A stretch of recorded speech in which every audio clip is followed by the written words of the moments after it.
ناظرین، Pakistan Peoples party نے جلسہ کیا 18 اکتوبر کے حوالے سے۔ اب چیدی باتیں جو ہے وہ چیدہ باتیں آپ کے ساتھ شیئر کرنا چاہتا ہوں۔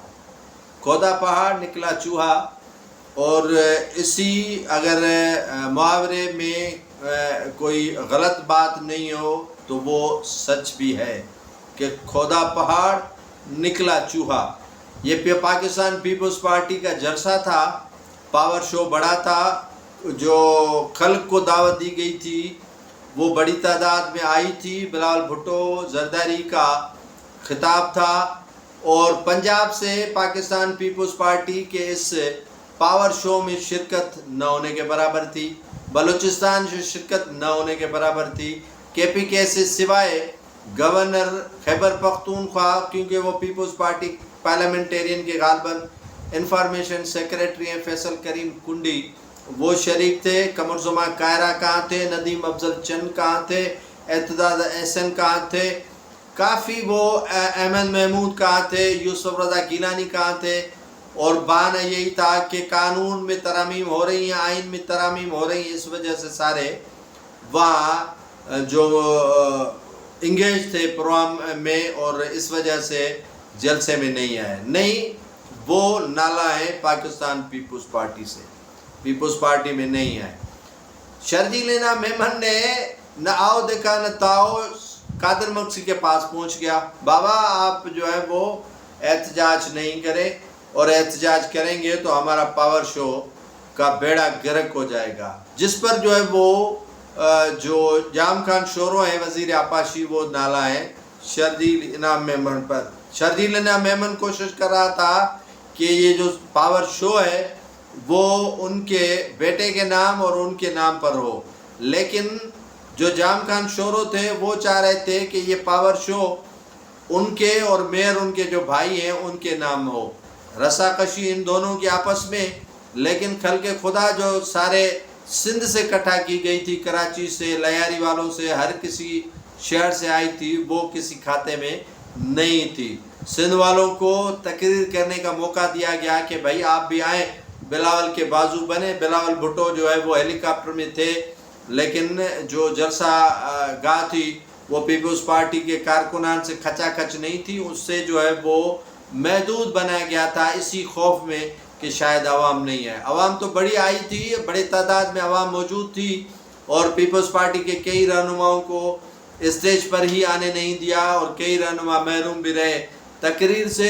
جن کو تقریر کروانے کے لیے کہا گیا وہ بلاول بھٹو سے پہلے وہ تقریر کر کے رفو چکر بھی ہو گئے تھے۔ لیکن کہنے کا مقصد یہ ہے کہ پیپلز پارٹی کو دیگر صوبوں سے 18 اکتوبر کو آپ کو یاد ہوگا 2007 میں جب بے نظیر بھٹو شہید آئی تھی تو جمع غفیر تھا کارکنوں کا، اور وہ کشمیر سے لے کر سندھ تک جو ہے وہ عوام ہی عوام تھی۔ اگر آپ کراچی کے سڑکوں کو اس دن دیکھیں تو ہر طرف آپ کو عوام ہی عوام نظر آئی ہوگی، اور اس دن جو ہے وہ میلہ تھا، جمبیلا تھا، عوام ہی عوام تھی۔ لیکن اس مرتبہ بھی حیدرآباد میں جلسے کا کوئی تک نہیں بنتا تھا، لیکن آپ آتے ہیں بلاول بھٹو زرداری کی تقریر پر، اس میں کیا نکلا؟ نہ تو عوام کے لیے کوئی روڈ میپ دیا گیا، اور نہ ہی کوئی سندھ حکومت کے لیے جو ہے وہ کہا گیا کہ اب صدر کے کام عوام کے کیے جائیں گے، عوام کو ریلیف دیا جائے گا، عوام کے لیے ہوگا۔ لیکن ثنا خوانی کی گئی تھی chief justice supreme court of Pakistan قاضی فائز عیسیٰ کی۔ کہا گیا کہ ان کے نانا کے مقدمے میں یہ کیا گیا، لیکن نانا کے مقدمے میں سزائیں نہیں دی گئی تھی، بس ایک بات کہی گئی تھی، اور وہ کہا گیا تھا کہ جو آپ کو ٹرائل، آپ کے نانا کو ٹرائل کا حق نہیں دیا گیا تھا۔ ذوالفقار علی بھٹو شہید کی بات کر رہا ہوں، ان کو ٹرائل کا حق نہیں دیا گیا تھا۔ دوسری بات انہوں نے کی کہ فیض آباد دھرنے میں جو ہے وہ حقائق وہ سامنے لے کر آئے تھے، ٹھیک ہے وہ حقائق لے کر آئے تھے، کوٹا بم دھماکے کے حوالے سے حقائق سامنے لے کر آئے تھے، لیکن ان میں گرفتاری کتنی ہوئی، ان میں کون سے جو ہے وہ جو عناصر ملوث تھے یا جو قوتیں ملوث تھی، ان کے خلاف کون سا ایکشن ہوا؟ کچھ بھی نہیں۔ ذوالفقار علی بھٹو کو جنہوں نے پھانسی دی جنہوں نے آرڈر پاس کیے، جنہوں نے ماورا عدالتی قتل کیا، ان کی تصاویر آج بھی سپریم کورٹ کے اس گیلری میں آویزہ ہیں جن کی نہیں ہونی چاہیے۔ سبھی کی، مولی مشتاق سے لے کر کافی ایسے اشخاص ہیں، کافی وہ ریٹائر جج ہیں جن کی تصاویر آج بھی موجود ہیں۔ روڈ میپ نہیں دیا کہ ہمیں کرنا کیا ہے، لیکن ترامیم کی گفتگو شنید ہوئی۔ وہ سندھ کے عوام کو اس کا علم ہی نہیں ہے۔ اگر سندھ کے اس یوتھ کو اگر پوچھا جائے گا کہ دریائے سندھ کہاں ہے اور کہاں سے آتا ہے، تو اکثر یوتھ آپ کو بتائے گی کہ کوٹڑی بیراج دریائے سندھ ہے، سکھر بیراج دریائے سندھ ہے، اور اس کا اطراف آپ کو نہیں بتائیں گے۔ اسی طرح بلاول بھٹو زرداری نے جو تقریر کی، ایک بات آپ کو ناظرین بتاتا چلوں کہ پیپلز پارٹی خوش نصیب ہے کہ ان کا 70% لوگ جو ہیں ووٹر سپورٹر وہ ان پڑھ ہیں۔ پیپلز پارٹی کے 70% جو ہیں وہ ووٹرز، جن میں خواتین ہو، نوجوان ہو یا ہاری ہو، مزدور ہو، وہ ان پڑھ ہیں، بالکل پڑھے لکھے نہیں ہیں۔ اور یوتھ جو پڑھی لکھی ہے وہ پیپلز پارٹی سے کنارہ کش ہے۔ کوئی مجھ سے اس بات پہ سہمت کرے یا نہیں کرے وہ ایک الگ بات ہے، لیکن پیپلز پارٹی سے کنارہ کش یوتھ ہے، اور جو بچی کچھ جو عوام ہے وہ بالکل ہی اس معاملات سے نالا ہیں اور نادان ہے۔ ان کو پتہ ہی نہیں ہے کہ ترامیم ہے کیا اور ترامیم کس بلا کا نام ہے۔ وہ بلاول بھٹو نے کھینچ کے بتایا اور ثنا خوانی کی گئی۔ یہ ثنا خوانی بلاول بھٹو نے ہی نہیں کی ہے، لیکن ثنا خوانی ناظرین آج تک ہوتی آئی ہے۔ کوئی آپ نام ججوں کو لکھ لیں، اور سپریم کورٹ ہو، ہائی کورٹ ہو، سیشن کورٹ ہو، آنریبل ہیں ہمارے لیے وہ ججز، لیکن ان کو ایک موازنہ کیا جاتا ہے کہ یہ عمران خان کے ساتھی ہیں، یہ نواز شریف کے ساتھی ہیں، یہ پاکستان پیپلز پارٹی کے حامی ہیں، یہ فلاں طبقے سے تعلق رکھتا ہے، یہ پرو امریکہ ہیں، یہ اینٹی امریکہ ہیں، یہ پرو اسرائیل ہیں، یہ اینٹی اسرائیل ہیں، اور یہ فلاں سیاسی جماعت سے جج وابستہ ہے، اور یہ فلاں بینچ میں اگر آ جائے گا تو فلاں سیاسی جماعت کو ریلیف مل جائے گا۔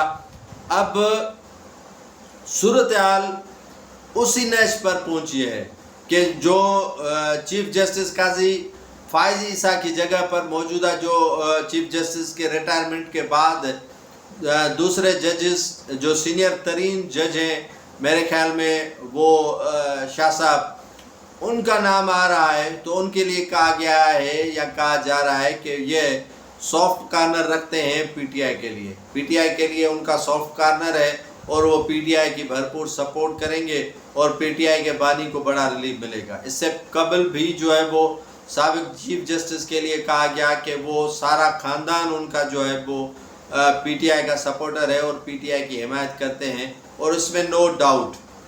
جو اس سے پہلے کا جو تھا چودھری افتخار، ان کے لیے یہ تھا، اور گلزار احمد خان کے لیے کہا گیا کہ وہ سخت جو ہے وہ نون لیگ کا اینٹی ہے، پیپلز پارٹی کا اینٹی ہے۔ نہیں، لیکن ایسا تاثر آتا کیوں ہے؟ ایسا تاثر کیوں دیا جاتا ہے؟ ایک عدلیہ ہے اور ایک ادارہ ہے اور ایک سپریم کورٹ ہے، ان کے آنریبل جو ججز ہیں ان کو بااختیار تو کیا گیا ہے، لیکن وہ فیصلے جو ہیں وہ کنٹروورشل نہ بھی دیں تو بن جاتے ہیں۔ اگر وہ فیصلے میرٹ پر دیتے ہیں تو اس کو کنٹروورشل بنایا جاتا ہے، اگر وہ فیصلے میرٹ پر نہیں دیتے ہیں تو کسی نہ کسی طرح سے جو ہے وہ ان کو کنٹروورشل کہا جا سکتا ہے۔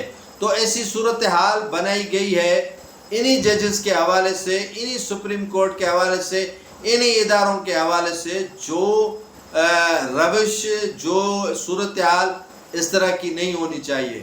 اگر کوئی جج سپریم کورٹ میں چیف جسٹس بنتا ہے تو ان کے لیے تمام ملک کی عوام، تمام ملک کی سیاسی جماعتیں، تمام ملک کے جو ہیں وہ ادارے یکساں ہونی چاہیے، اور میرٹ پر فیصلے جو ہیں وہ کرنے چاہیے۔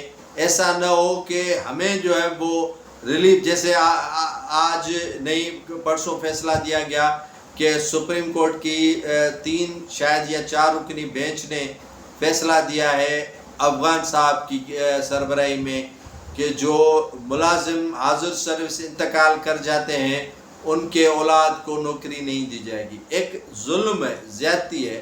ایک گھر میں ایک کفیل ہے، کمانے والا ایک فرد ہے، جن کو سرکاری نوکری اگر وہ انتقال نوکری کے دوران کر جاتا ہے تو یہ ان کی معاشی قتل کے مترادف ہے کہ ان کا معاشی ایک قتل ہوتا ہے اور ان کو نوکری ان کے جو ہے ورثاء کو نہیں دی جاتی ہے.